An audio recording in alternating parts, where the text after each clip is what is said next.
Bueno, ahí se ve. Sí, sí, ahí Sí, se ve. Se ve, se ve. Bien. El tema de hoy es curvas características. Es el enunciado, digamos, quedó.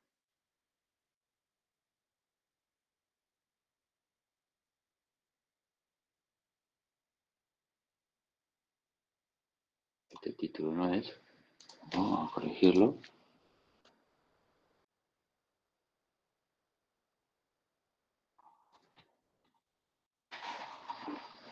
La idea es hablarles de curvas características. Veamos ver a qué se refiere. Curvas características generalmente estaba basado, o por lo menos hace referencia a unas ciertas curvas características para determinación de volumen de embalse o determinación de caudales característicos para un determinado uso. ¿Sí? Esto es una imagen de una disposición de lo que sería una subderivación, ¿sí? A grandes rasgos. Esto lo voy a pasar un poco por arriba.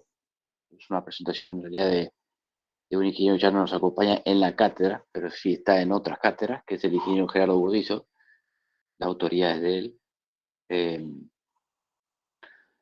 Y esto lo vuelve a explicar con un poco más de detalle, y incluso hay aquellos que le interese saber más de su derivación o de represas, en la materia represas hidroeléctricas, se ve más en detalle y hay ejercicios y hay un poco más de trabajo. Aquí lo damos un poco rápido.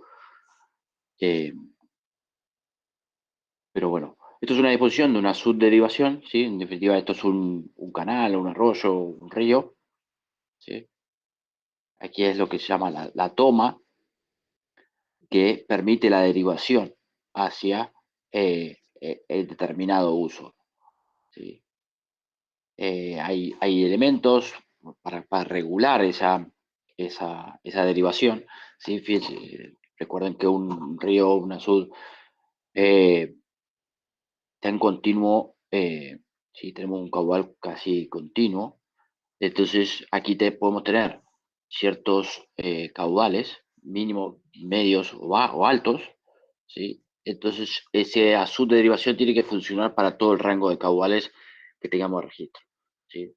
Curvas características se basa por lo menos en el análisis de ese registro de caudales que tenemos registrados en la estación de aforo, ¿sí? Que hemos medido en un determinado punto de un río. Entonces, la subderivación tiene que funcionar, ¿sí? Para todo el registro de caudales que hayamos tenido en el río, tanto para bajos como para altos, ¿sí? Cuando tenemos altos caudales, el caudal va a derivar lo que tenemos previsto para ese canal de derivación y el excedente se va a ir por nuestro vertedero de excedencia, ¿sí?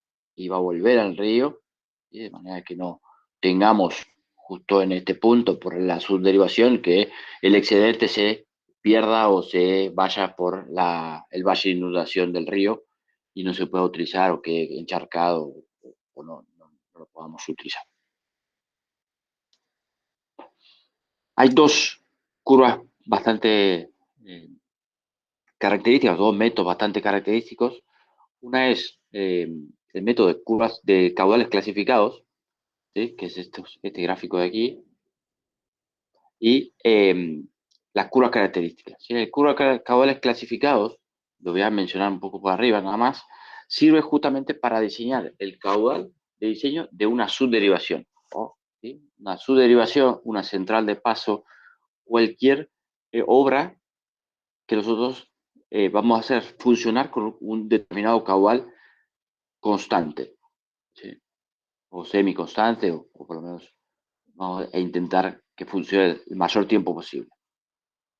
Es decir, que no vamos a almacenar agua para un determinado uso, ¿sí? Las curvas características o el método de Ripple o la curva de masa es el segundo método, o el segundo, el que vamos a ver más en detalle, si nos permite a nosotros determinar un determinado volumen de almacenamiento que podemos lograr en una determinada sección del río. ¿Sí? ¿Para qué? Porque a nosotros nos interesa saber qué potencial tiene ese río para luego abastecer de determinado demanda, ya sea de riego, de producción de energía, de lo que fuese, ¿sí? De consumo. Entonces vamos a tener dos tipos de curvas, ¿no? Curvas de caudales clasificados, que me va a permitir a mí determinar un caudal de diseño para una central de paso, una subderivador, que sea, y la curva de método de Ripple o curva de masa, es la que vamos a ver en detalle en el TP. ¿Cuáles son los usos? ¿Sí? Porque vamos a buscar un caudal, un volumen, perdón, para en una sección. Lo que vamos a hacer es tomar una estación de aforo, que les voy a mostrar dónde están las bases de datos de todas las estaciones de aforo que hay en el país. Vamos a tomar una estación de aforo, vamos a tratar de determinar cuál es el volumen máximo que podemos almacenar ahí en esa sección, si nos va a generar un embalse. Bueno, qué caudal podemos utilizar de ese embalse, ¿sí? Que no se nos quede, que no se nos vacíe el embalse, o digamos, qué demanda podemos satisfacer. Y cuando hablo de la demanda, hablo de consumo de agua, ¿sí? Vamos a almacenar el agua para determinados usos, ¿sí? Estos gráficos que están aquí son dos imágenes de dos presas distintas. Una es presa de las Lajas en Córdoba, y la presa del Chocón sobre el río Limay, en Neuquén, en el límite de Neuquén y Río Negro, ¿sí? Pues el río Limay es divisoria de provincia. Son dos presas, una de control de crecida, es decir, que el uso que tiene es atenuar las crecidas, ¿sí? Lo que hace es la laminación, que ya hemos visto, y el Chocó es caracterizada, o por lo menos es una de las que se suele llamar ahora multipropósito, ¿no? Cuando tiene una obra, un aprovechamiento, tiene más de un uso, ¿sí? En este caso, tiene control de crecida, hidroeléctrico, riego, y además tiene de uso recreación, ¿sí? Estas estadísticas que figuran aquí al costado, ¿sí? De embalses de un solo uso y embalses de uso múltiple, estas estadísticas corresponden a nivel mundial, ¿sí? Son estadísticas de cuáles son los usos a nivel mundial de las presas, ¿sí? Estamos hablando de casi 40.000 presas que hay en el mundo. ¿Dónde pueden buscar eso? ¿Sí? Si uno, eh, allí me permite, aquí, hay un organismo que es sin fines de lucro, que es la Comisión Internacional de Grandes Presas, el ICOL, que tiene su sede principal en Francia. Aquí tiene la Argentina es miembro del ICOL, ¿sí? Esta comisión se crea con un único fin de compartir experiencias, ¿sí? Ya sea en las buenas y en las malas, en el mal diseño y en el buen diseño de presas, de obras hidráulicas con fines de ya sea pequeñas presas que sean de derivación o grandes presas de almacenamiento. Todas ellas se crea luego el motivo principal fue la rotura de la presa de Teton en Estados Unidos, con el fin de compartir experiencias, ¿sí? Compartir todo tipo de experiencias, ya sea de roturas como cualquier tipo de falla o anomalía en la operación de una presa, ¿sí? O en la construcción, ¿sí? Entonces aquí van a poder encontrar el registro de presas que hay en el mundo, ¿sí?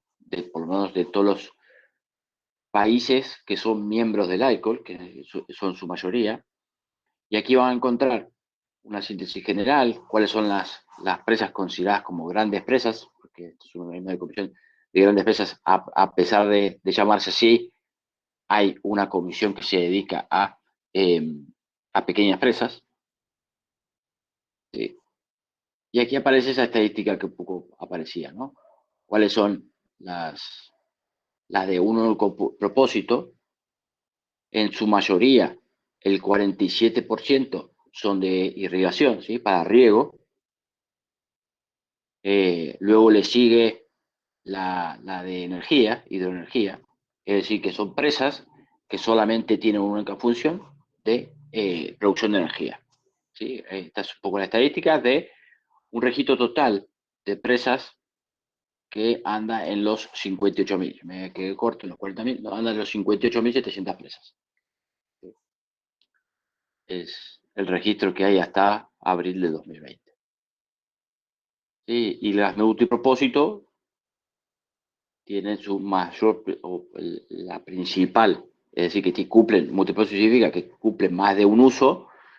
Dentro de ese más de un uso, el preponderante, el que lidera, en su mayoría es riego, ¿sí? Luego le sigue control de crecida y energía. La presentación. ¿Sí? Entonces nosotros vamos a tratar de determinar un volumen que podamos almacenar en una sección de un río para cumplir una determinada demanda. ¿Sí? Como esto es bastante preliminar y queremos saber cuál es el potencial de ese río, probablemente no tengamos o no conozcamos cuál es la demanda, o sí, si estamos haciendo el diseño de un proyecto que la queremos para energía porque queremos hacer un embalse ahí y abastecer una ciudad que no tiene energía, o reemplazar la energía que ya tiene, hacerla más renovable, o lo que sea, o para proveer de agua potable. ¿Sí? Vamos a tener una cuantificación de una cierta demanda. ¿Sí? Pero bueno, la mayoría son para riego y hidroeléctrico. Cuando queremos construir un embalse, tenemos una sección, ¿sí? Que definimos la sección de aforo que estamos estudiando, y ahí decimos, bueno, vamos a construir una presa ahí. Esa presa, esa sección, nos define hacia vos arriba unas curvas, una caracterización para caracterizar ese embalse, ¿sí? Vamos a tener determinado toda la forma, ¿sí? Toda la forma del embalse, de ese vaso del embalse, que la vamos a caracterizar con dos curvas características de un embalse, que son las curvas cota-volumen y cota-área, ¿sí? Que en definitiva es cada área, una parte de la otra, ¿sí? Lo que se hace es determinar cada área de cada cota, ¿sí? El área de cada curva de nivel que tengamos generado, y lo vamos expresando, ¿sí? Por cada cota, su área. Mediante esta expresión podemos determinar ese volumen acumulado que vamos teniendo, ¿sí? Vamos teniendo la cota volumen, ¿sí? ¿Qué volumen vamos teniendo? ¿Sí? Generalmente esto es una típica curva de cota volumen de un embalse, ¿sí? La parte más inferior de un embalse es la más estrecha, ¿sí? Que el cauce, esa me aporta poco volumen, y ya cuando estamos a determinada altura nos aporta mayor volumen, ¿sí? Mayor volumen de embalse. Cuando construimos una presa, todas las presas tienen distintos niveles característicos, ¿sí? ¿Por qué digo esto? Porque nosotros vamos a calcular un volumen, y ese volumen va a ser un volumen útil a satisfacer una determinada demanda, ¿sí? No va a ser el volumen del vaso del embalse, va a ser una franja, que va a ser la franja del volumen que voy a utilizar, o que quiero utilizar, ¿sí? Para los distintos usos, para una determinada demanda, para cumplir una determinada demanda. No va a ser la de todo el embalse. ¿Sí? Por lo tanto, voy a tener, si yo quiero calcular esta curva, voy a hacer la sección, voy a tener este volumen acumulado y voy a ver si el volumen que a mí me satisface la demanda me entra en esta relación cota-volumen de mi cerrada, ¿sí? De mi área donde voy a construir mi presa. Como cotas características de un embalse, de una presa, vamos a tener siempre la cota de coronamiento, que es el nivel superior, que realmente es coincidente con la vía de circulación por carretera de una presa, si es que hay, no siempre tiene calle, por decirlo de alguna manera, una vía. Luego tenemos el nivel máximo extraordinario. El nivel máximo extraordinario corresponde al nivel máximo al que puede alcanzar el embalse, ¿sí? Es aquel que me genera la crecida, ¿sí? Ustedes hicieron el trabajo de laminación en embalse y cuando hicieron la laminación, ¿sí? Por encima de la cresta del vertedero, el embalse alcanzaba un determinado nivel. Bueno, ese nivel máximo, si lo hacemos con una crecida máxima probable, una crecida máxima o de una recurrencia dada para el diseño de la obra del vertedero, me va a determinar el nivel máximo extraordinario, ¿sí? El nivel máximo extraordinario es el máximo que puede alcanzar el embalse, la crecida, ¿sí? Dentro del embalse, eh, en mi presa. Luego tenemos el nivel máximo normal. El nivel máximo normal es el nivel máximo que puede alcanzar durante la operación, ¿sí? No podemos operar una presa y almacenar más que eso, ¿sí? El resto, la diferencia que hay entre el nivel máximo normal y el nivel máximo extraordinario es que siempre es el volumen de atenuación de crecida, ¿sí? Es si me viene la crecida máxima probable o la crecida de diseño, yo puedo laminar correctamente sin que tenga ningún sobrepaso en la presa de forma segura. Luego tenemos dos niveles mínimos, ¿sí? Un nivel mínimo normal de operación, que es el cual puede operar en el caso de una central, que puede operar con carga mínima, mi obra de toma, que es una tubería a presión, ¿sí? Con una eficiencia buena. Desde el nivel mínimo normal al nivel mínimo extraordinario, ya la eficiencia empieza a operar, empieza a bajar, ¿sí? El mínimo extraordinario es un nivel mínimo al cual eh, yo puedo operar la central. Menos de eso, ya no puedo operar la central. Eh, queda sin carga la hora de toma, la tubería de presión, o no la suficiente como para poder operar las turbinas, ¿sí? Si yo lo llevo a operar con niveles mínimos o niveles menores al nivel mínimo extraordinario, puedo dañar mi instalación electromecánica, es decir, las turbinas, que en una central es lo más costoso.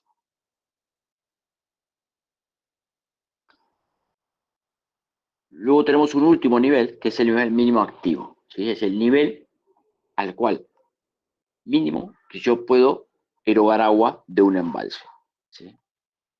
Por debajo de ese nivel mínimo tengo la zona inactiva, la zona donde yo no puedo sacar el agua a no ser que yo meta una bomba ahí y la deprima, ¿sí?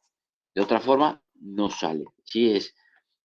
Es la cota mínima de este elemento que se llama descargador de fondo, que tiene tres usos característicos, que uno es deprimir el embalse cuando uno tiene por debajo de la cresta del vertedero, ¿sí? ¿No? O por debajo de la hora de toma, ¿sí? Es decir, yo no puedo turbinar, ¿sí? Tengo tres elementos para erogar agua de una presa, ¿sí?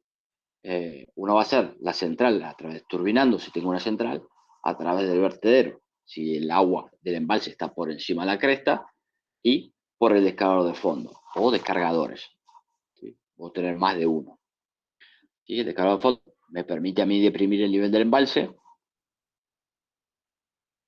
Otra función que tiene el descargador de fondo es eliminar el sedimento acumulado en el embalse, ¿sí? Yo puedo hacer una apertura al descargador de fondo para poder generar una corriente y así que me arrastre esa corriente, el sedimento que me llega acumulado. ¿Por qué me interesa eso? Porque un embalse lo que hace es una presa, corta la velocidad, minimiza prácticamente a cero, y el flujo del agua en un río. Esa velocidad, al ser tan baja, favorece a la sedimentación. Todo el arrastre que tenga, que arrastre el río aguas arriba, va a quedar depositado en mi embalse, donde se va a acumular en la zona más baja. Aquí yo puedo tener, si no tuviera este elemento, así aquí tengo una toma, la toma de la central, una toma de riego más baja, la sedimentación va a ir subiendo y me puede alcanzar la toma y obstaculizar la toma e impedir que yo pueda usar el agua para ese uso, para el cual fue diseñado. Por lo tanto, una manera para controlar la sedimentación es que se construye el descargador de fondo. Y por último, la tercer uso, y a mi criterio el más importante, es el que me permite regular el llenado del embalse, ¿sí? Cuando uno hace la construcción de una presa, uno está obligado a hacer primero un desvío del río. En ese desvío del río, una vez construida la presa, yo tengo que cerrar ese desvío del río y empezar a llenar el embalse. Ese llenado del embalse, si yo no tengo ningún elemento para poder regular, lo que me entra se me va a acumular, es decir, lo que me trae del río se me va a empezar a acumular y no tengo forma de controlar. ¿Sí? Si me llega a aparecer una anomalía en el cuerpo de la presa, ya sea porque hay una junta que no fue bien tomada o lo que sea, me va a empezar a perder agua por ahí y me puede llegar a generar algún daño en la presa y no lo puedo controlar, no puedo disminuir la carga eh, hidráulica que me está provocando esa anomalía. La manera de poder controlar y hacer paradas durante el llenado es a través del descargador de fondo. Por lo tanto, es el más importante. De hecho, las estadísticas marcan que el mayor porcentaje de rotura de presas se ha dado durante el primer llenado y los primeros 10 años de vida de la presa. Así que en definitiva es, hablando de presas, es donde uno empieza a ver el verdadero comportamiento que supuso ante una carga hidrostática tan importante como puede ser la de un embalse.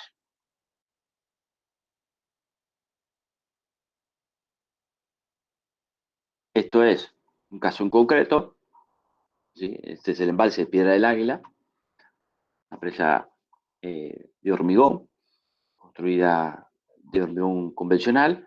Es una presa que en la actualidad es la presa más alta del país, tiene 172 metros de altura, no es la presa más alta del mundo, la presa más alta del mundo proyectada hasta el día de hoy tiene 330 metros, creo que la que está construida tiene alrededor de 305 por ahí, ¿sí? Estamos lejos de tener la presa más alta del mundo. Eh, Tiene estos niveles característicos, ¿no? Tiene un nivel, tiene dos niveles normales, ¿sí? ¿Esto por qué? Porque durante diciembre y enero tiene un determinado nivel máximo, ¿sí? Porque lo que hace es, hay una franja, hay una época del año, que es donde el nivel máximo normal es mínimo, ¿sí? Mayo y agosto, que es donde necesitan mayor volumen para atenuación de crecidas, ¿sí? Que es donde estadísticamente se producen las mayores crecidas en el río Neuquén, en el río Limay. Eh, por lo tanto, tiene durante el año, Piedra del Águila puntualmente, un nivel normal, variable durante el año. ¿Sí? Durante los meses de mayo y agosto es donde es mínimo, donde el volumen para atenuación de crecidas es mayor, y luego en las otras épocas del año es menor ese volumen de atenuación. Y esto es lo que vamos a desarrollar, ¿sí? La curva de masa o método de Ripple, desarrollada en 1883, ¿sí? Que me permite a mí calcular la capacidad del embalse, ¿sí? De ese embalse útil que voy a utilizar para una determinada demanda. ¿Sí? Esto es un resumen, lo voy a leer un poco el procedimiento de forma genérica y después lo vamos a pasar a ver en el TP, ya con unos datos en forma más puntual. ¿Sí? Y lo vamos a ver bien en detalle. Es un procedimiento, es un método gráfico, ¿sí? Donde lo que primero se hace es calcular el volumen acumulado de toda mi área de registro, ¿sí? Es decir, yo voy a tomar una sección de un río donde yo tengo una estación de aforo, vamos a ver dónde están. Voy a tomar el mayor periodo de posible que yo quiera analizar, ¿sí?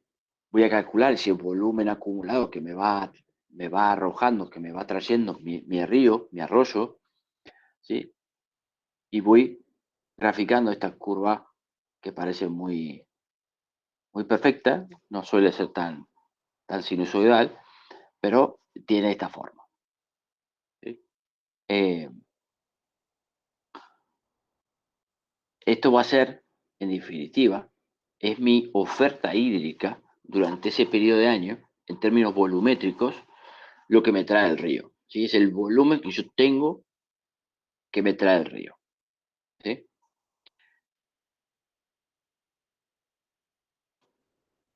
Aquí está planteado de una forma un poco distinta, como lo vamos a ver, porque en definitiva en el TP está planteado con una demanda más constante, una demanda que es a módulo, que se llama, que es un caudal en definitiva característico que nos permite eh, comparar las capacidades de caudal que tiene, ¿sí? Uno si compara dos ríos o dos secciones del caudal módulo, uno puede ver el potencial que tiene ese río.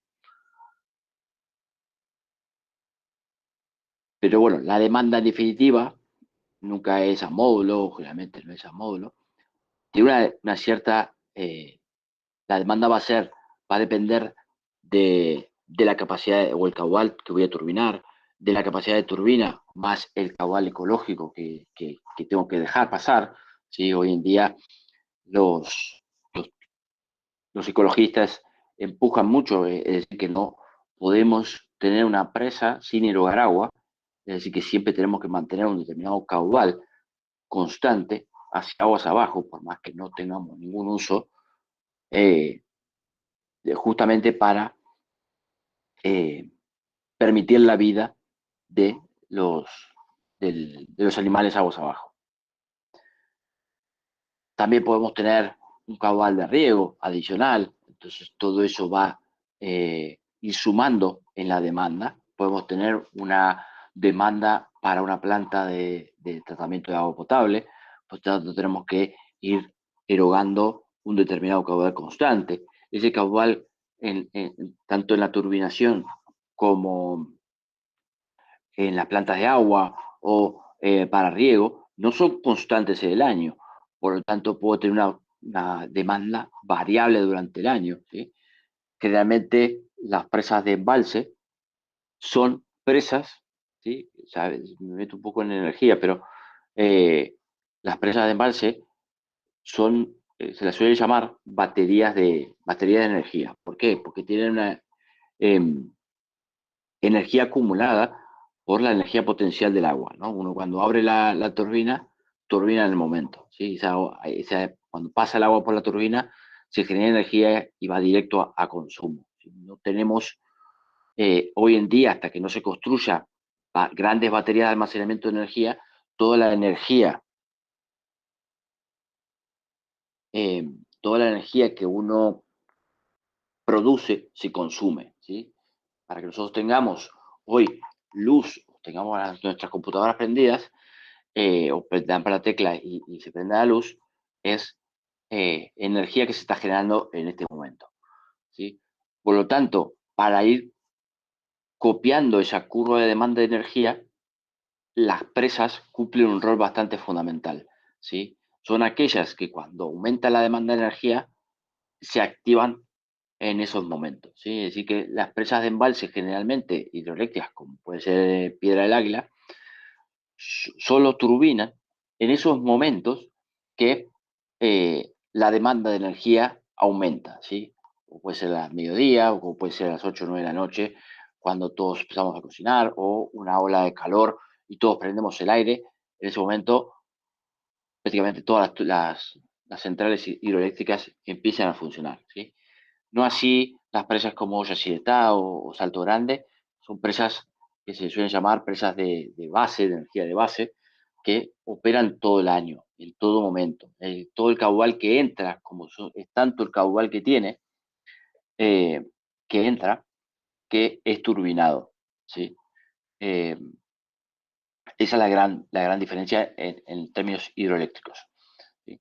Entonces, tenemos, en cuanto a electricidad, hidroelectricidad, tenemos presas de punta, ¿sí? Que son aquellas que turbinan únicamente cuando hay una gran demanda de energía, y las de base, como puede ser Yacyretá o Salto Grande, que turbinan todo el caudal que les entra, lo turbinan, ¿sí? Por eso no tiene grandes volúmenes, bueno, si bien tiene gran volumen de embalse, pero prácticamente todo lo que entra turbina. Y los vertederos de Yacyretá y Salto Grande los vamos a ver funcionar. Los vertederos Yacyretá de Piedra del Águila o Chocón rara vez los vamos a ver funcionar. Bien. Aquí está un poco, pero vamos directamente al TP, ¿sí? El TP, descubre características, consiste en seleccionar una estación activa, ¿sí? Que corresponda a un río en la República Argentina. En la página web está el Sistema Nacional de Información Hídrica, que antiguamente se llamaba Base de Datos Hidrológica Integrada, y que posiblemente en algún momento se va a cambiar de vuelta el nombre, porque depende mucho de la administración pública. Depende hoy de la Secretaría de Infraestructura y Política Hídrica, ¿sí? Si uno entra a la página, yo ya creo que la tengo por aquí, voy a ir para atrás para que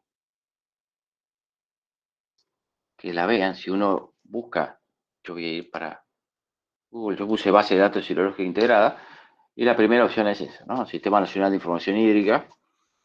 Me aparece el título, me aparece quiénes conforman, quién es la red de monitoreo, quiénes son, ¿sí? Está el Instituto Nacional del Agua, el INTA, la DPA, la provincia de Neuquén, el COMIP, ¿sí? Nos da una advertencia de dónde estamos ingresando, que la descarga es libre y gratuita, pero el consultante se compromete a citar a la Secretaría de Infraestructura Política Hídrica de la Nación o el gobierno responsable de la red correspondiente, como fuente de información de cualquier estudio o trabajo que utilice estos datos. Entramos, aceptamos los términos y condiciones y nos va a permitir ingresar, ¿sí? Aquí va a figurar todas las estaciones, todos los puntitos que figuran ahí son todas estaciones hidrometeorológicas que cuenta la Secretaría, con distintas fuentes, ¿sí? Como puede ser la red del COREBE, del Comité del Río Bermejo, o el SINARAME, que pertenece a la red Nacional de Radaраción, y otras redes, ¿sí? Las tienen identificadas, cuáles son las activas y cuáles son las inactivas, por lo cual tenemos que solamente No. detectar las activas.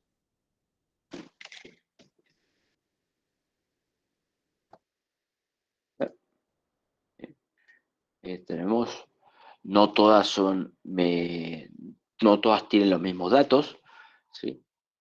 Están identificadas por el color, cuáles son telemétricas, así que la información llega en forma remota, las que son convencionales, otras redes, y cuáles son las inactivas, ¿sí? Podemos solamente ver por estos filtros. Antiguamente tenía un par de filtros más, pero hoy la plataforma la han modificado y la han dejado como está hoy. Eh, Podemos, los parámetros que mide cada una estación, ¿sí? Podemos clasificarlas, ¿sí? Podemos ver cuáles son los nivómetros, cuáles son los que miden calidad de agua, cuáles son los geohidrométricos, cuáles son los meteorológicos y cuáles son los hidrométricos. Como en nuestro caso necesitamos estaciones que miden caudales medios diarios, ¿sí? Vamos a tomar los hidrométricos, ¿sí? Son muchos. Podemos incluso hacer un filtro por las cuencas, si conociéramos la cuenca que queremos estudiar, ¿sí? Pero fíjense que si un poco, siempre le critiqué lo mismo, a esta base de datos le faltaría la red hídrica, es decir, que marque toda la hidrografía de nuestro país, que es bastante amplia, ¿sí? Aquí hay bastantes ríos, y no están marcados. Uno puede ir por cuerpo de agua o por provincias, ¿sí? Solamente lo de la provincia de Buenos Aires, solo la provincia de Catamarca, ¿sí? 5 estaciones en Catamarca, diría que faltarían unos cuantos, ¿sí? Y así podemos ir viendo, ¿sí? Neuquén. En Neuquén hay tantos y de hecho hay aún más todavía, porque aquí funciona la autoridad de cuenca interjurisdiccional de los ríos Neuquén Negro y Limay, Limay, Neuquén y Negro, que es la AIC, conocida como AIC. Es una autoridad de cuenca, una de las mejores, a mi opinión, la más activa y que monitorea toda la cuenca del río Negro, es decir, el río Negro es de aquí, desde la provincia, desde la ciudad de Neuquén hacia vos abajo, ¿sí? Es parte de la confluencia del río Neuquén y del río Limay, ¿sí? Por lo tanto, la IC monitorea, hace instalación y mantenimiento de todas las estaciones de aforo. Algunas están incluidas dentro de esta estación, de este sistema, y otras son de uso particular de la IC. Lo mismo con la Corebe. Creo que la Corebe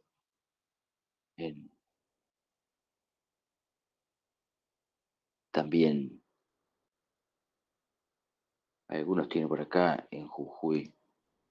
No sé si hay más. Comentar, Sí. Paco, comentarles la Corebe de qué cuenca es. Bueno, la Corebe del río Bermejo. Lo mencioné. De hecho, hay varias instituciones. Ya no sé si la Corebe funciona como Corebe, ya es porque está también la COBINAVE, que es la Comisión Binacional del Río Bermejo. Por tanto, ya quedé medio desactualizado con el río Bermejo. Pero bueno, entonces estos son el río Pilcomayo. Y ahí podemos ver todos, ¿no? Uno puede seleccionar. En definitiva.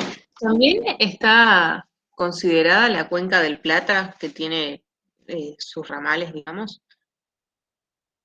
La cuenca del Plata no tiene un comité de cuencas del tipo de esta, ¿no? Por supuesto, el río Bermejo es parte de la cuenca del Plata. Estas son cuencas mucho más chicas. De todos modos, de alguna manera, ya es una cuenca muy internacional, y entonces para algunas cuestiones, y ahora con la bajante con mucha frecuencia, se reúnen, por ejemplo, la Argentina con Brasil, con Paraguay, menos con Uruguay, pero sobre todo la Argentina, Brasil y Paraguay, para acordar, por ejemplo, erogaciones para asegurar caudales para determinada maniobra. Por ejemplo, Paraguay cuando tiene que sacar la cosecha, y el río estaba tan bajo como lo estaba en su momento el año pasado, tuvieron que acordar una operación de embalses en Brasil de manera de poder dar un poco de caudal, pero totalmente calculado, ¿no? Es decir, cuándo iba a ser para que ellos pudieran sacar la cosecha en el momento, porque el río es navegable por trenes de barcazas que no son muy profundos y que permiten hacer eso. Y por ejemplo, el año pasado, para sacar la cosecha de Paraguay, hubo una reunión que se hizo, que se acordó, por supuesto todo virtual, y fue tan, digamos, fue digamos, tan como destacado la buena relación y cómo se llegó al acuerdo, que en el New York Times salió una nota como de ejemplo de buen entendimiento entre los países, debido a esa reunión y al acuerdo que habían logrado. Digamos, esas reuniones las tienen en este momento, qué sé yo, 2 veces por mes seguro, de ese tipo de reuniones. Pero no hay un comité de cuencas. Después, bueno, está está la autoridad de la Cuenca del Plata, pero no sé, no me parece que funcione como un comité de cuenca. Pero sí se acuerdan cosas, o por ejemplo se hizo un balance de toda la Cuenca del Plata, donde cada país hizo el balance de su parte, y todo eso se hizo dentro de la SIC, de la, sí, de Cuenca del Plata. Después está COIRCO, que es del Comité de Cuenca del Río Colorado, y si miran ahí en esa página de Hídricos Argentina, van a poder ver qué comité de cuencas hay en la Argentina.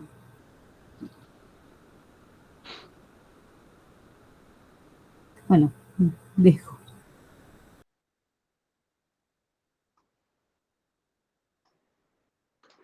Bueno, sí, hay varios comités, ¿no? Está el COIRCO que vos mencionabas, el ACUMAR, el Reconquista también tiene su comité. Pero bueno, aquí están las citaciones de aforo que están bajo control o mantenimiento del Sistema Nacional de Información Hídrica, que depende de la Secretaría de Infraestructura y Política Hídrica. Ahora sí vuelvo aquí. ¿Sí? Así que cualquier información, ya sea pluviométrica, es decir, de lluvia, que quieran obtener, pueden buscar primero aquí, o de caudales medios, registro de caudales, hidrométrico, también lo podemos conseguir aquí. ¿Sí?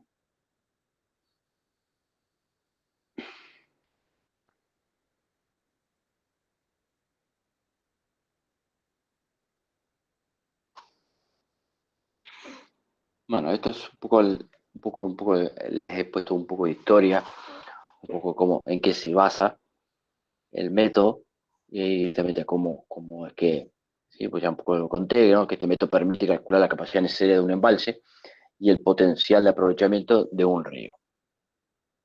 Y a eso vamos, el objetivo principal es ese. ¿Sí? Entonces, las actividades que nos pedían desarrollar era seleccionar una estación de aforo activa, ¿sí? A través de la base de datos hidrología integrada, que ya no se llama más así, Sistema Nacional de Información Hídrica.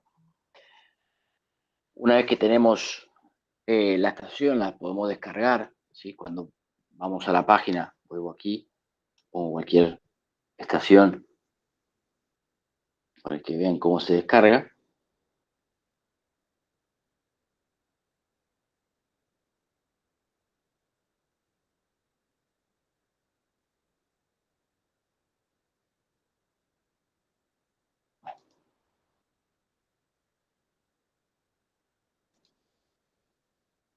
Una muy polémica, ¿no? Sobre el río sobre el río Atuel en La Pampa.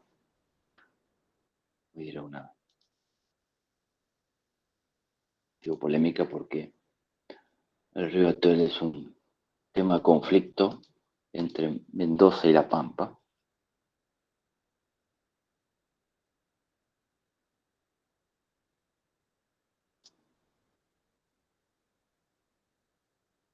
Vamos a ver si pueden ingresar de nuevo.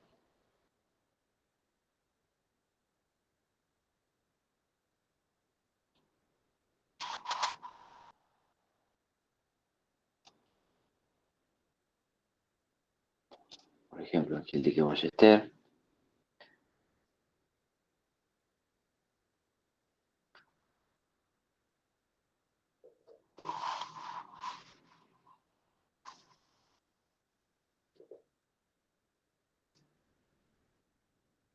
¿Sí? Podemos seleccionar parámetro caudal medio diario. Algo que no sé si lo han modificado, pero en la última mejora permitía solo descargar los últimos 10 años. No sé si lo han mejorado, pero bueno, aquí del 90 al 21 me muestra el registro y me permite exportarlo. ¿Sí? Se ve que antes te decía que excedía el tiempo y ahora se ve que lo arreglaron. Y te lo permite descargar. ¿Sí? Te lo baja en formato Excel. ¿Sí? Así. Uno tiene que tener cuidado con el seteo de la PC con los decimales, si es punto o coma. A veces está configurado al revés, depende de la estación. Pero aquí parece estar bien. Aquí tenemos el Liquid Ballester de cada fecha, desde que lo bajamos hasta 2020. ¿Sí? En este caso yo ya tengo bajado del río Neuquén, la estación bajada del área, los caudales medios diarios. ¿Sí? He bajado todos desde el 53, todo el registro, hasta abril del 2018.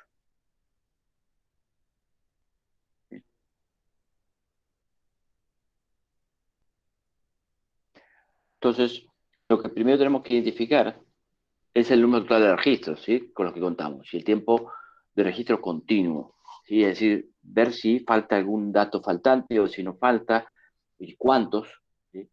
Porque estas estaciones, algunas, de hecho las más antiguas, eran ¿sí? Con un midero, es decir, de una persona que iba todos los días a las 8 de la mañana, se acercaba y miraba y anotaba el valor del río, tomaba la altura, ¿sí?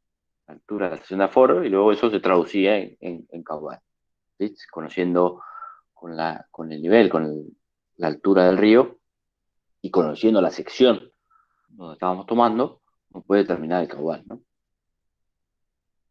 Eh, Eso creo, entiendo, espero que no siga funcionando alguna estación así, pero alguna puede que siga funcionando con algún mirero. Eh, pero bueno, tenemos que ver que no haya faltante o que tengamos un registro continuo. Facu, se van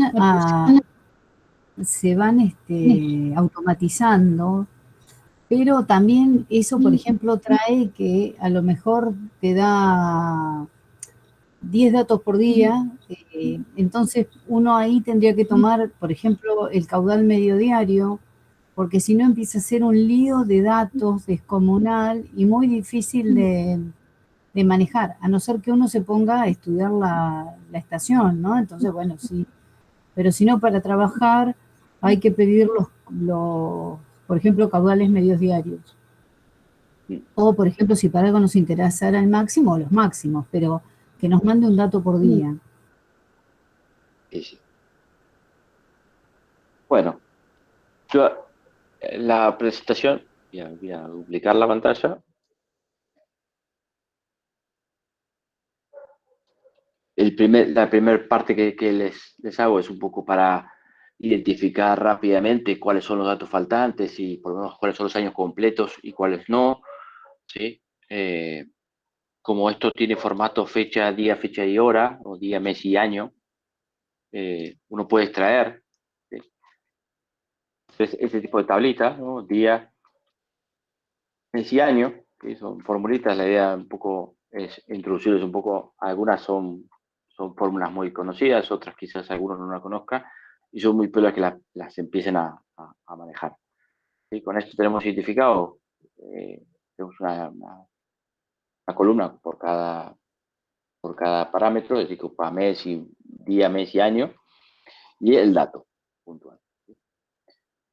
¿Para qué me sirve eso? Porque me permite utilizar el contar sí y contar todos aquellos registros de un determinado año, ¿sí? De esa manera, yo con esta fórmula, contar sí, aquel que no conoce, es bastante sencilla, yo pongo todo el registro de datos de años y cuál es la condición, ¿sí? Quiero que la condición sea este año, 1953, y me va a contar todos los 1953 que hay en esta fila. En este caso son 245, por tanto sé que ese año no está completo, ¿sí? Lo mismo está aquí. A partir del 58, como pueden ver, están todos completos, ¿sí? Como ven, hasta 2018 creo que estaba todo completo, ¿sí? 2017 inclusive, De esta manera podemos tener el número total de registros o de años continuos que tenemos. ¿Sí? Pensé que iba a hablar ahí. Bueno, yo podría, yo tengo una manera de resaltar los faltantes, ¿no? Porque el problema que tiene esto, que no es que les manda la fecha sin el dato, se los manda uno a continuación del otro, por eso hay que recurrir a estos trucos, y uno no se da cuenta, y por ahí faltan 3 meses. Entonces, bueno, yo tengo una manera de hacerlo también que se las puedo, al que le interese, lo vemos y les muestro también cómo se puede hacer, que es con buscar vertical. Pero todo arranca en separar, como separa Facundo acá entre día, mes, año. Sí. Como el segundo punto nos pide trazar las curvas cronológicas caudales medios mensuales, ¿sí? Para eso necesitamos calcular los caudales medios mensuales, ¿sí?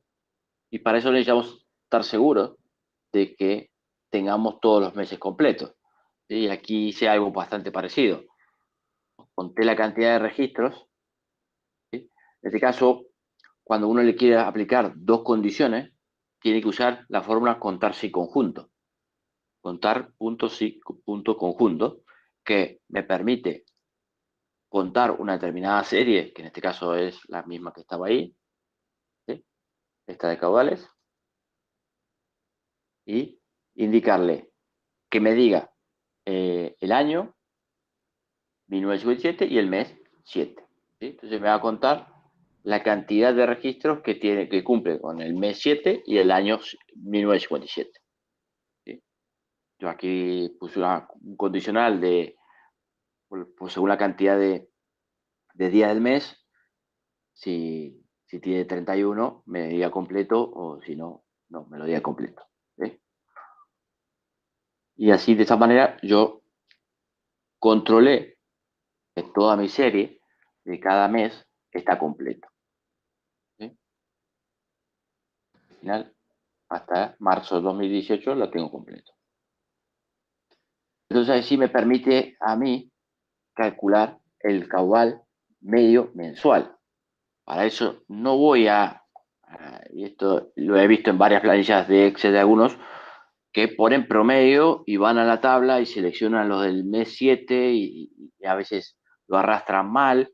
Bueno, tenemos el promedio sí conjunto, que es bastante similar al contar, pero en vez de que me cuente la cantidad de celdas ocupadas, me va a decir el promedio, me va a ejecutar el promedio de todos los números que aparezca y que cumpla con esa condición. Así que me va a buscar todos los caudales que cumplan con el mes 7 y el año 1957 y además me va a hacer el promedio de esos caudales. De esa manera yo puedo obtener rápidamente los caudales medios mensuales de todos los meses de mi registro, ¿sí? Desde el mes 7 del 57 hasta el marzo del 2018. Bien, como habíamos mencionado, la curva de volúmenes acumulados, la curva de masa o el método de Ripple, era en términos de volúmenes, ¿sí? Era los volúmenes acumulados en mi periodo de análisis, ¿sí? Bueno, perdón, me salté aquí la curva cronológica. Es una vez que tenemos estos caudales calculados, ya me permite a mí graficar todos los meses y el caudal. En este caso, lo particioné en un tramo, ¿sí? Para los efectos de presentarlo y que quede visible, ¿sí? Ahí para que se vea un poco más, ¿sí? En este caso, a mí me permite identificar una curva cronológica de caudales medios mensuales, me permite ver qué meses arrojan mayores caudales, ¿sí? Tenemos promedios de caudales mayores, ¿sí? Enero, marzo, fíjense cómo se va repitiendo los meses de verano, los caudales máximos, ¿sí? En el caso de esto es el río Neuquén. El río Neuquén tiene dos crecidas, ¿sí? En la época de verano y la época de invierno, donde empieza el efecto de uno por deshielo y otro por las lluvias. Por eso tiene un régimen pluvio-nival. Y fíjate los meses de junio, agosto, ¿sí? No, mayo, noviembre, junio, los meses de caudales más bajos. Se va repitiendo, ¿no?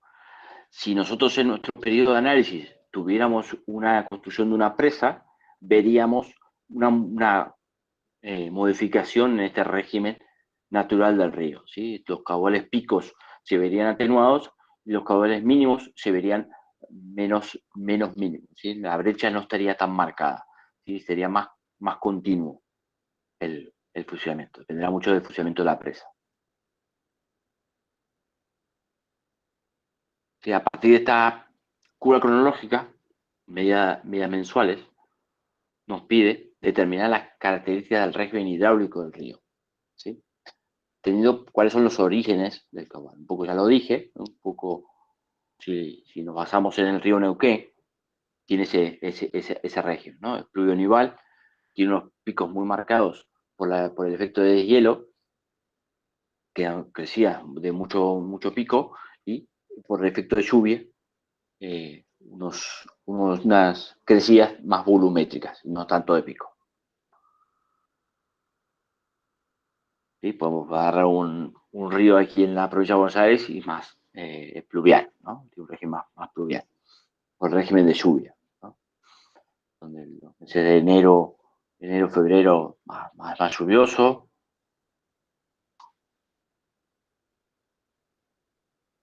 Luego nos pide obtener el caudal medio para el periodo de estudio y graficarlo, ¿sí? No es más que tomar todo el registro de caudales y obtener el medio, ¿sí? Aquí lo graficamos en nuestro gráfico de curva cronológica de caudales medios. Eso nos permite resaltar aún más los picos y los mínimos, ¿sí? Para que nos permita identificar cuáles son los meses más bajos, o los caudales más bajos y los más altos. Indicar los 3 caudales máximos y mínimos que se registraron e indicar los daños que se generaron, ¿sí? Porque digo, esto a algunos casos era si se podía identificar, ¿sí? En estos casos, estos son los caudales máximos, ¿sí? 222, 229, 226, ¿sí? Cuando los mínimos son bastante mínimos, ¿sí? 12, 13 metros cúbicos por segundo, ¿sí? Y quizás si no, agarráramos la estación de aforo del río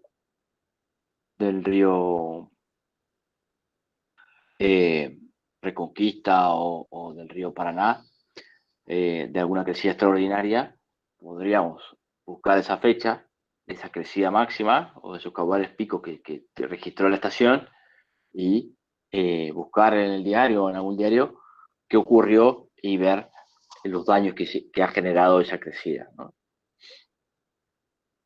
Aquí está en forma de tabla con las fechas. Fíjense cómo coinciden los meses de máximos y cómo coinciden los meses de mínimo.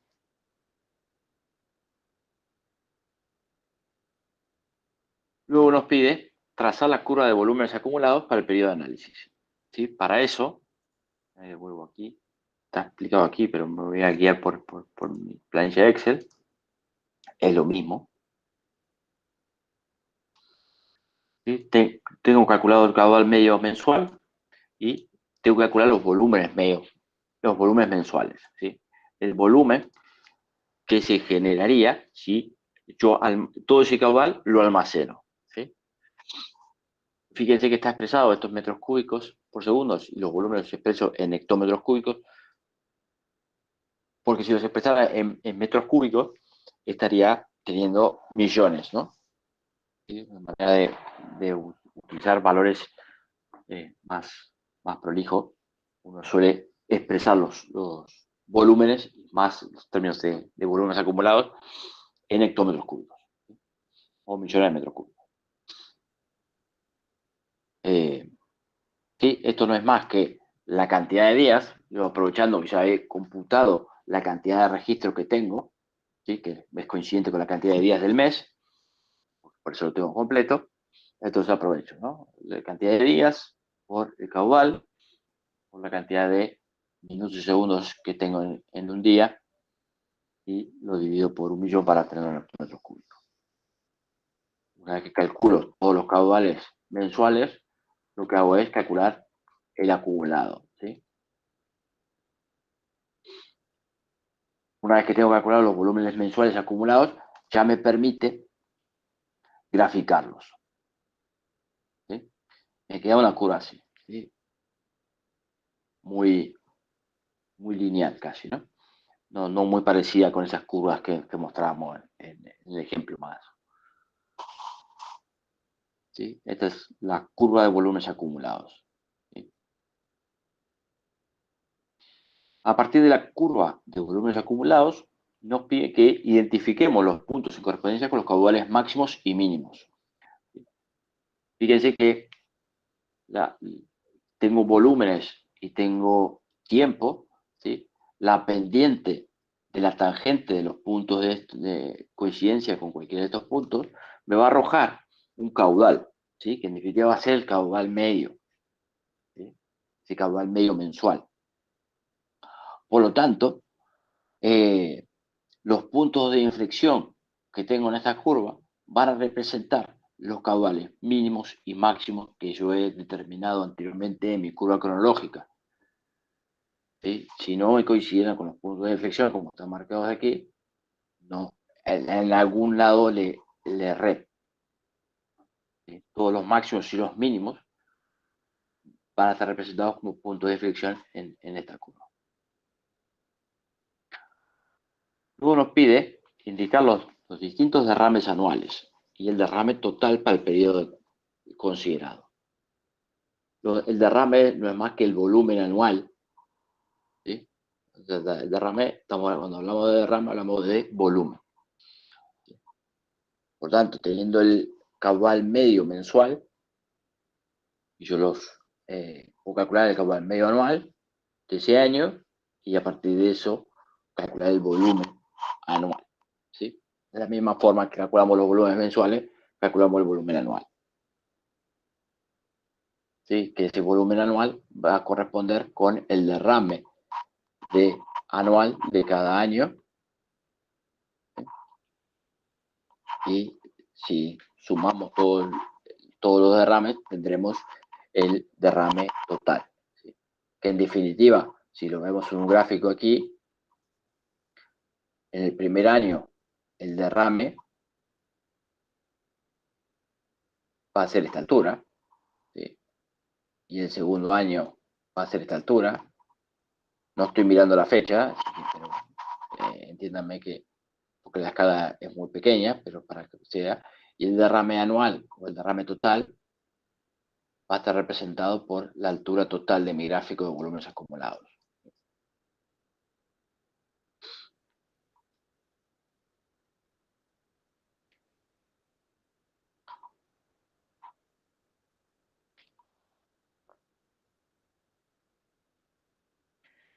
Luego aquí nos piden calcular el valor del módulo teniendo en cuenta todo el periodo analizado, ¿sí? El caudal módulo está definido como el volumen total o el derrame total dividido el tiempo o el periodo de análisis, ¿sí? En definitiva es un volumen medio el caudal es el volumen medio distribuido de mi periodo de análisis, ¿sí? Por tanto, en definitiva va a ser esta altura total que he marcado aquí, que va a ser mi derrame total, dividido todo el tiempo que tengo, ¿no?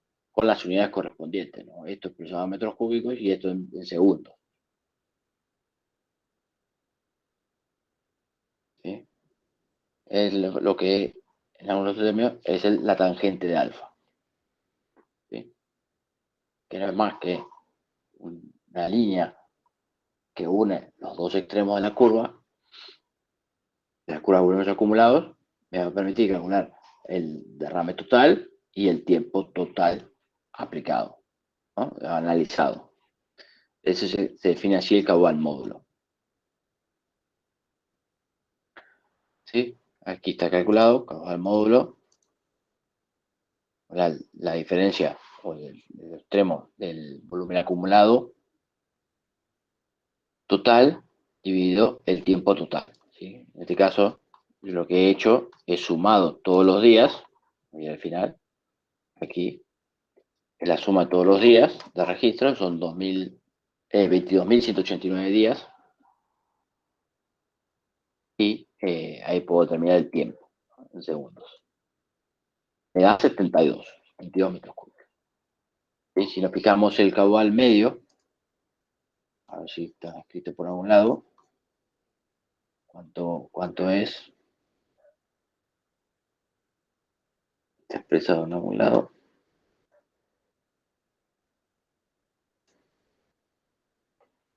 Si lo vamos a calcularlo, un medio.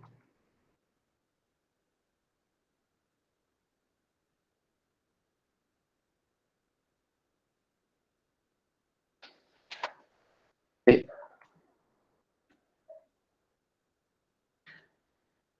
Puede coincidir, sí puede coincidir, no, rara vez coincide, muy cercano. Da muy cercano el módulo con el medio.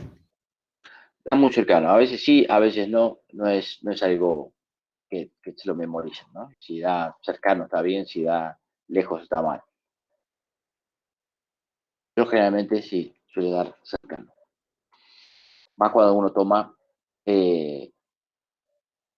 series tan largas, ¿no? Si uno toma periodos más cortos, periodos de 5 años de el caudal módulo puede variar en cuanto al medio. ¿Sí? Bien. Sigamos por aquí. Calculamos el caudal módulo.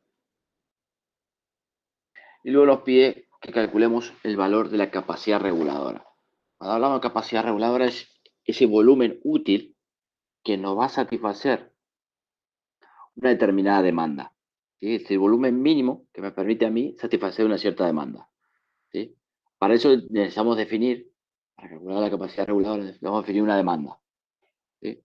En este caso, vamos a usar una demanda constante que sea a módulo. Es decir, que vamos de nuestro volumen, vamos a erogar de nuestro embalse que queremos calcular, vamos a necesitar quitarle constantemente, mes a mes, un determinado volumen constante, ¿sí? Que va a ser el caudal módulo.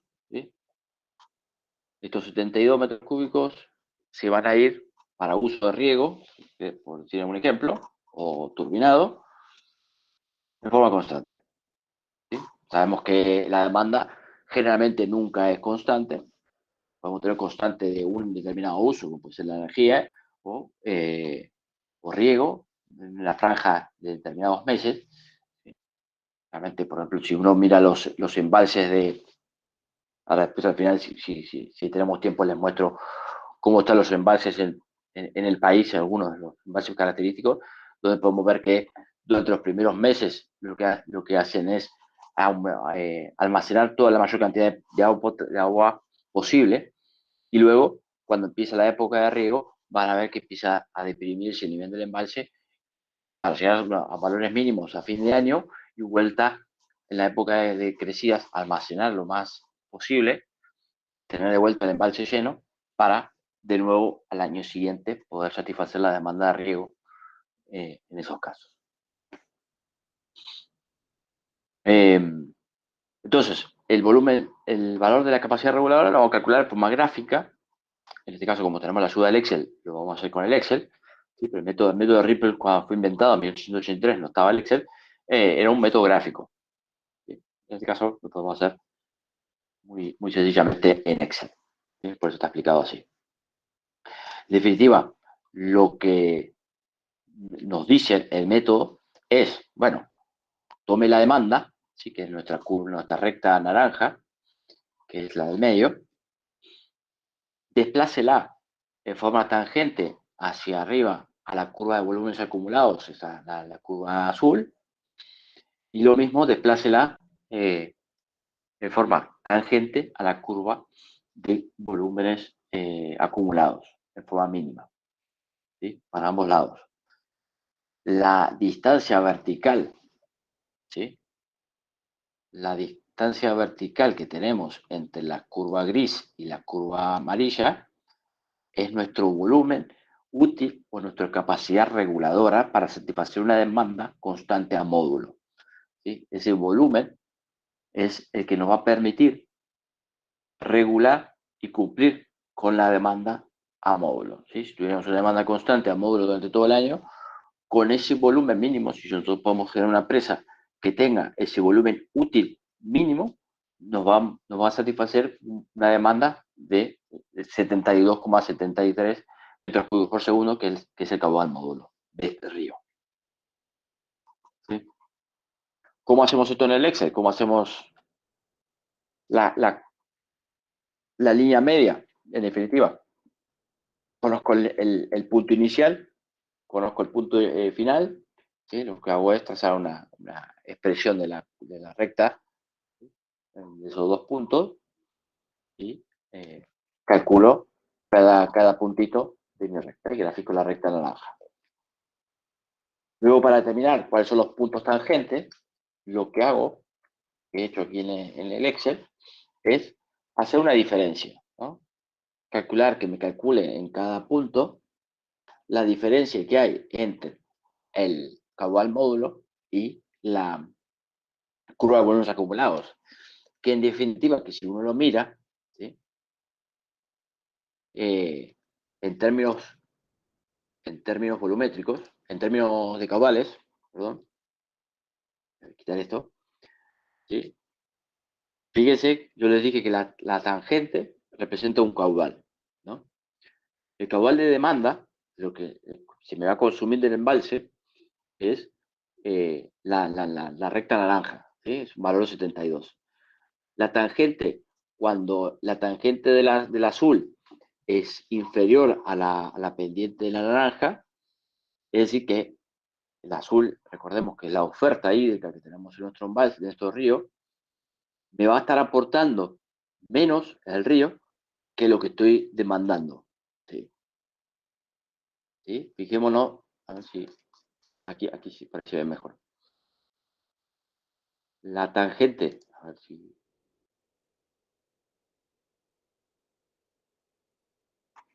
Voy a hacer un zoom en algún punto.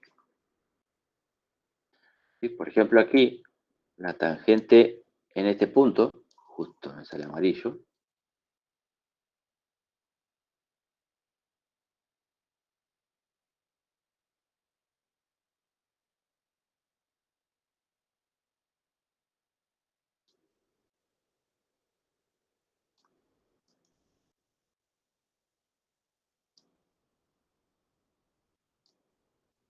ahí está.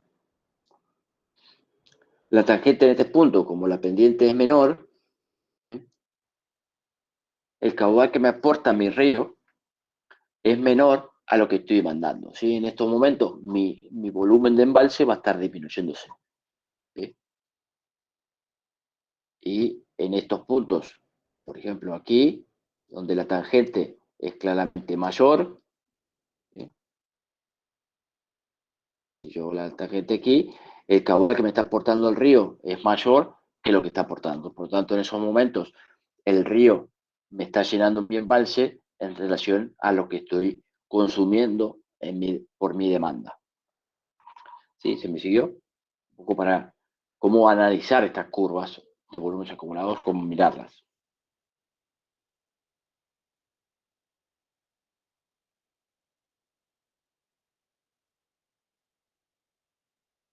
Entonces, ¿cómo determiné los puntos más alejados o más extremos para poder trazar las rectas? Lo que hice es calcular en cada punto la diferencia entre la línea media y la de volúmenes acumulados, ¿sí? Y busqué los máximos y los valores mínimos, ¿sí? Que son estos dos valores de aquí. Es cuánto más lejos se me aleja y cuánto más lejos se me aleja en la parte inferior. ¿Sí? El valor máximo positivo y el valor máximo negativo. Esos son los dos puntos extremos que me genera a mí. Yo puedo trazar la recta tangente a la curva de volúmenes acumulados. Por lo tanto, para trazar la línea gris, ¿sí?, que está aquí, lo que he hecho es a toda la línea media le he sumado el valor máximo, y a la línea, para calcular la línea amarilla, lo que he hecho es restado el valor o sumado el valor negativo del valor mínimo. ¿Sí? De esa forma he podido graficar las dos rectas. Por tanto, la diferencia vertical, es decir, la suma de estos dos valores en forma sin signos, es la capacidad o el volumen útil, la capacidad reguladora. ¿Sí? Los 12.000 hectómetros cúbicos es mi capacidad reguladora. Es decir, que yo con ese volumen yo puedo satisfacer una demanda constante a módulo. Es decir, puedo erogar todos los meses 72,73 metros cúbicos. ¿Sí? Lo que tengo que generar es un volumen de embalse que mi volumen útil tenga esos 12.000 metros cúbicos.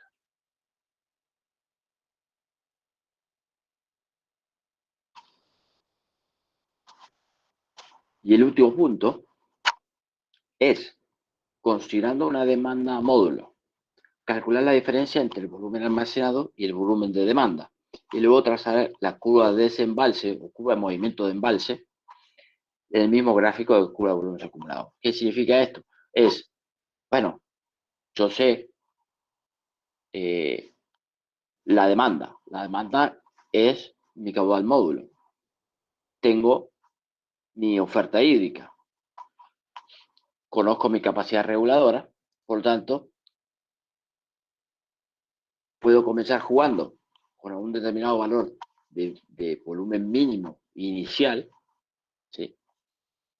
Y para ir calculando el movimiento del embalse, no hago más que, recordemos que el volumen de demanda, la demanda es constante a caudal módulo. Eso no significa que el volumen de demanda mensual sea constante, sino que va a depender de los días. Por tanto, van a ver que aquí el volumen de la demanda depende de la cantidad de días. Cuando tiene más días es igual, cuando tiene igual día es igual, cuando tiene menos días el mes es menor.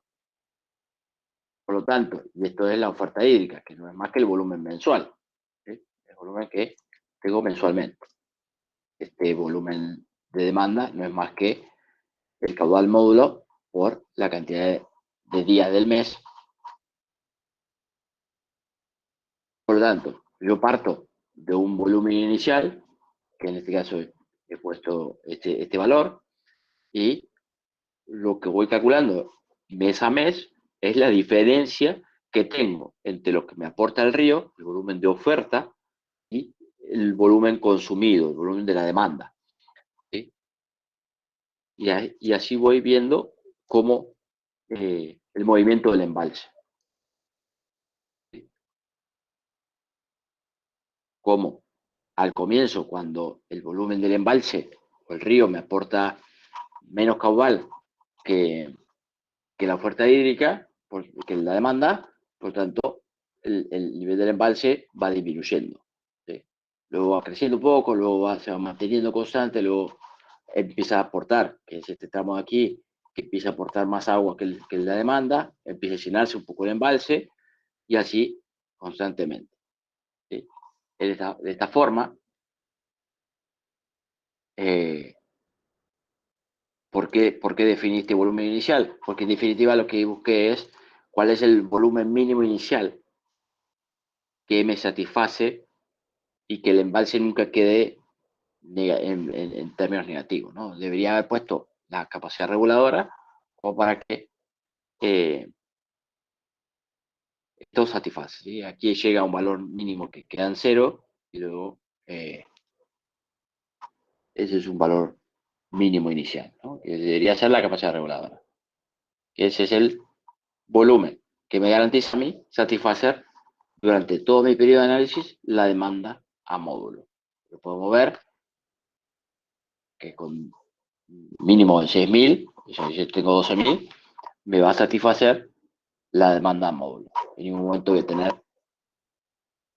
Lo que queda es, bueno, ir al lugar, ir a la cerrada, al lugar donde vamos a emplazar mi presa, desarrollar la curva real del embalse, es decir, la curva cota área y cota volumen de mi embalse, y ver en qué franja satisfago esos 12.000 metros cúbicos, ¿sí? Para empezar a definir cuál es la altura ideal que yo puedo necesitar almacenar y hacer uso de esa demanda, ¿no? Después va a haber otras, no, así no es que se define la altura de una presa, sino que hay otros condicionantes, ¿no? Sí, más que si es hidroeléctrico, depende del salto, etc. Si estoy con unos minutitos, a ver si puedo. Yo le iba a hacer una consulta. Sí, decime mientras hablo.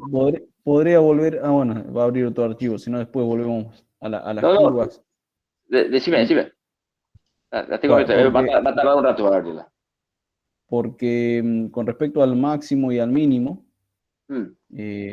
si hay algún criterio de desvío, ¿no? Para poder establecer esos límites. Porque No entiendo pueden haber puntos que son aislados y no los. Yo viéndolo como una estadística, no sé, no sé si cabe la analogía, pero como una estadística, por ejemplo, de resistencias de hormigón, de probetas de hormigón.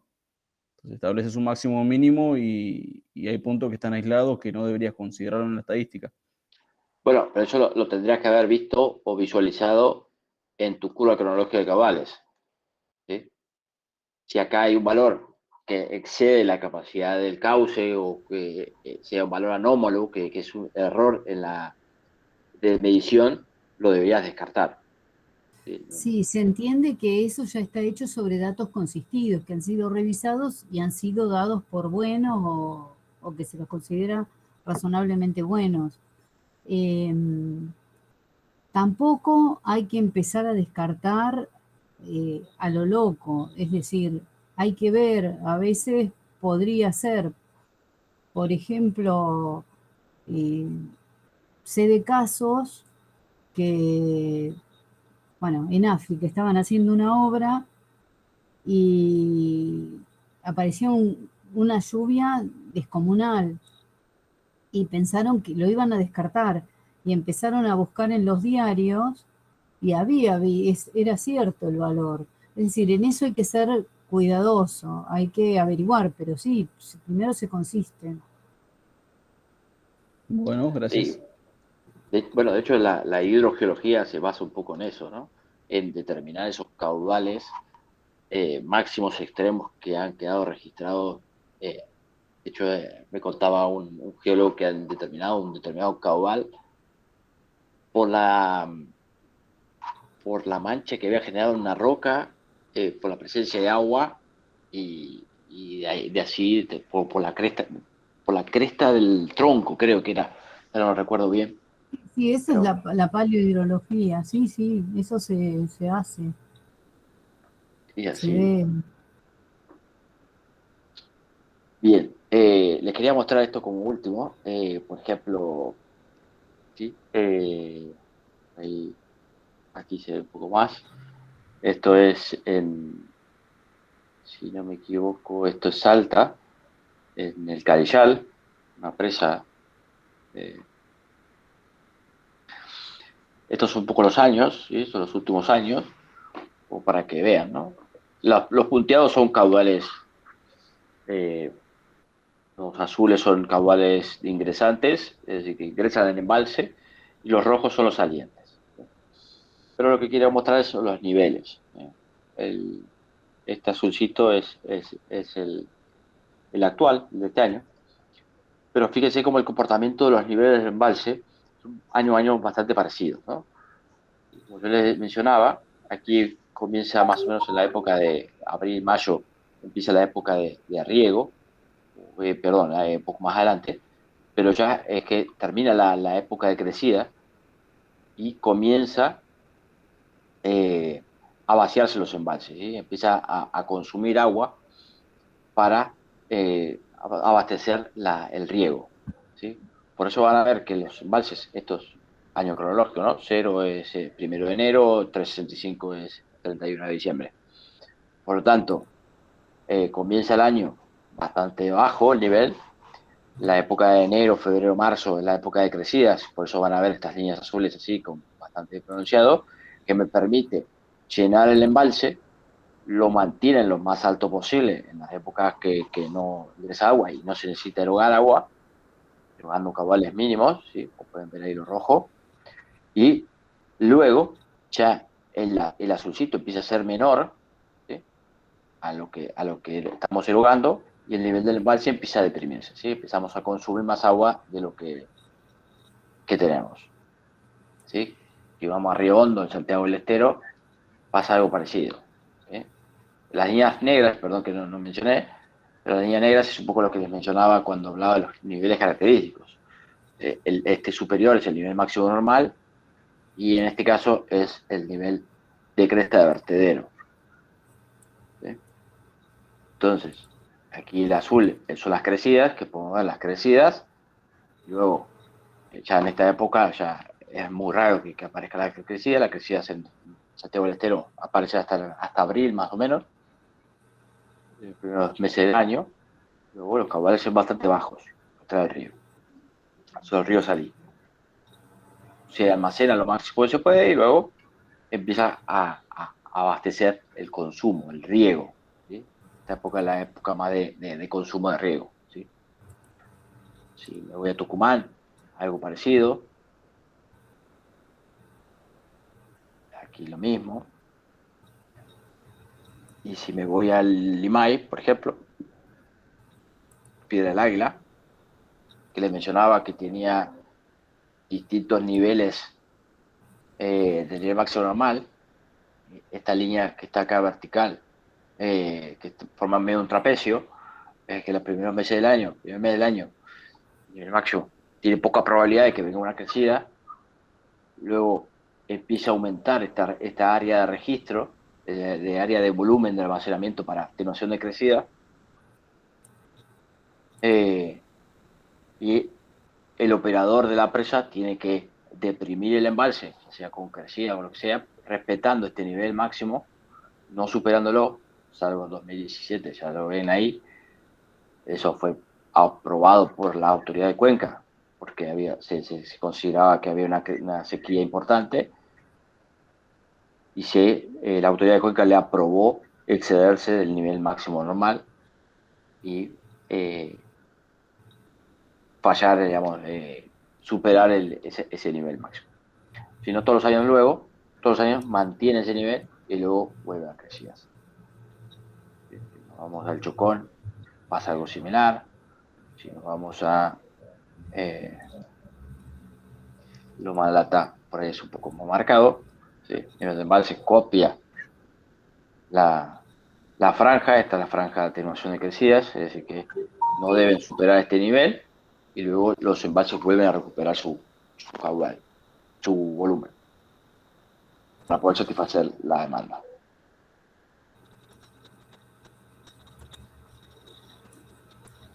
¿Sí? Caso, no sé si escucharon hablar de Futaleufú, el año pasado, creo que pandemia, hubo una tormenta que eliminó las dos líneas de transmisión de energía de la central, ¿sí? Entró en resonancia y las dañó, y por eso no está terminando, ¿sí? Podemos verla en la gráfica de Futaleufú, está manteniendo un nivel constante, sin turbinar, sin nada, ¿sí? Fíjense cómo otros años ha bajado. Futaleufú es una presa que en sus comienzos era para la generación de energía de una industria. Luego se conectó con el sistema interconectado nacional y hoy opera dentro del sistema internacional, interconectado nacional. Fíjese cómo variaba antes y este año está aquí, lo mantienen constante porque no pueden, o turbina, hay una sola línea hoy funcionando, ¿no? Estos primeros meses del año no pudieron turbinar, estuvieron erogando poco caudal y con válvulas, y luego estos picos son de turbinado de una única turbina, de una única línea.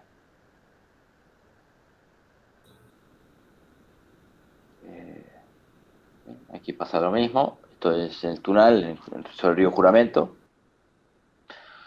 pasa lo mismo, ¿no? En las primeras épocas del año el norte se caracteriza por eso, ¿no? El norte tiene los primeros meses del año fuertes crecidas, grandes lluvias, y es donde se almacena en los embalses para luego abastecer el río, ¿no? Cuando hablamos de la regulación del régimen hídrico es un poco eso, ¿no? Almacenar en la época de abundancia de agua y utilizarlas cuando necesitamos mayor demanda o tenemos mayor demanda.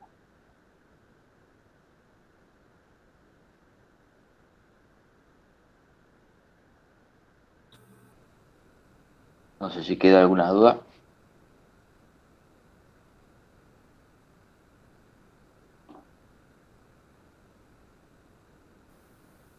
Sí, en la última parte, el volumen inicial, ¿de dónde salía? No sé. A ver, yo lo que hice es, si yo hubiese puesto un 0, a ver si lo vemos directamente en el Excel, y si yo pongo aquí un 0, fíjense como la curva de volumen de embalse o de movimiento de embalse empieza a tomar valores negativos. ¿Sí? Estos valores negativos, yo para no visualizar valores negativos de volumen de embalse, he buscado un valor en el cual ese valor negativo máximo no sea negativo. ¿Sí? Ah, pero es probando distintos valores o... Sí, en realidad lo que uno tiene que tomar es verificar tomando un volumen mínimo que va a ser la capacidad reguladora y que cumpla. ¿Sí? Y ahí Ah, uno puede determinar cuál es el volumen mínimo que adopta mi embalse y ir jugando con esa demanda, ¿no? Es decir, ir jugando con esa franja con respecto a mi curva de cota volumen. está bien. Gracias. Bueno,